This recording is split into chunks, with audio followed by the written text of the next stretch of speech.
Kanpur Ganga barrage में अब अवैध फिशिंग और खनन करने वालों की खैर नहीं। कानपुर कमिश्नरेट पुलिस को पहली बार गंगा में गश्त करने के लिए अत्याधुनिक बोट मिली है, जिसे न्यूजीलैंड से मंगाया गया।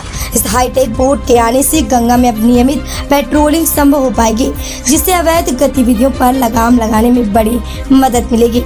गौरतलब है कि गंगा बैराज पर अवैध मछली शिकार और बालू खनन की शिकायतें लगातार मिलती रही हैं। इन अपराधों को रोकने के लिए पुलिस ने पहले भी कई प्रयास किए, लेकिन कोई ठोस सफलता नहीं मिल सकी। अब आधुनिक तकनीक से लैस इस बोट के जरिए पुलिस इन अपराधों पर नजर रख सकेगी और त्वरित कार्रवाई भी कर सकेगी। फिलहाल न्यूजीलैंड से आई यह बोट अटल घाट पर तैनात की गई।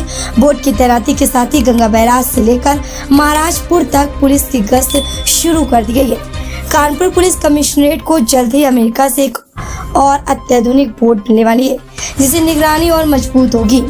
पुलिस का मानना है कि इस तकनीकी संसाधन के जरिए गंगा में होने वाले अवैध कार्यों पर प्रभावी नियंत्रण पाया जा सकेगा। गंगा में मछली पकड़ना प्रतिबंधित है, इसके बावजूद हर दिन बैराज पर फिशिंग देखी जाती है। अब हाईटेक बोट से निगरानी के चलते गतिविधियों पर सख्ती से कार्रवाई की जाएगी।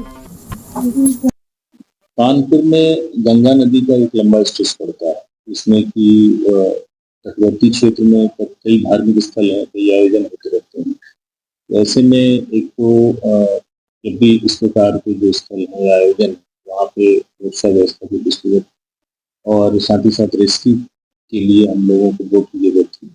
इसके लिए कि अभी यहाँ पे जल पुलिस तैनात नहीं है, उसके लिए भी पत्राचार किया गया है। और अभी हम लोगों ने सुरक्षा मुख्यालय से एक बोट मिली हुई है, जो कि हम लोगों ने अपने कोना में तैनात किया है।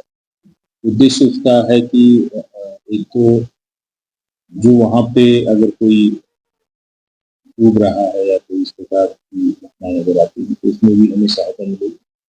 दूसरा, वहाँ पे कुछ क्षेत्र ऐसा है जहाँ पे मछली मारने आदि को लेकर प्रतिबंधित क्षेत्र है, तो वहाँ पे पेट्रोलिंग में भी मदद मिलती है।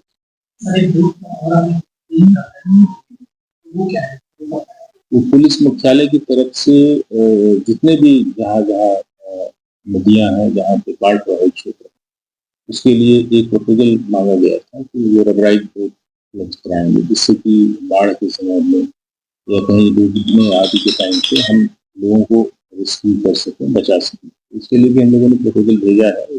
अतिशीघ्र हम लोग को हमारे यहाँ से 10 रबराइज बोट का प्रपोजल गया है और बहुत जल्दी हम लोग को प्राप्त हुआ। इसको वहाँ जो तटवर्ती क्षेत्र है वहाँ पे रेस्क्यू में और दूसरा पेट्रोलिंग में भी